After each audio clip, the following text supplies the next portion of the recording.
मला तर विश्वासच बसा नाही तू माझं प्रपोज ऍक्सेप्ट केलंय. एक मिनिट. हॅलो, इकडे रे. ए मी कामानिमित्त बाहेर आलोय, जरा नंतर बोलू, ठेवू का?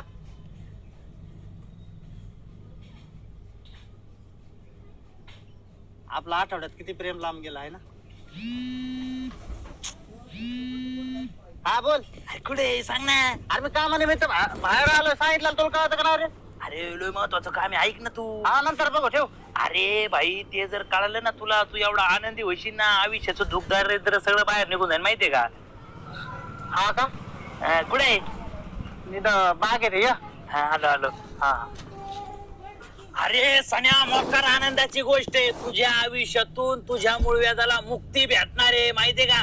तुला कसला बेकार मूळव्याधाचा त्रास होता, तू म्हणायचं ना मला कोंब बाहेर आलाय, कोंब बाहेर आलाय, मला आहे ना सहनच होत नव्हतं. तुला सांगतो, गावठी डॉक्टर बघितलाय मी, सदा झोपे म्हणून. तुला सांगतो, असा कांडीला मला नव्हतो, खाप खूप मूळव्याधाचा कोंब तोडून टाकतो. भाई तुला असं वाकडं तिकडं चलावं लागायचं का? आता ताट मानेन चलशील. आणि आठवड्यापूर्वी जी पोरगी पाठवायची होती का, ती आजी शेजारी येऊन बसून बसली काय आधीच बसून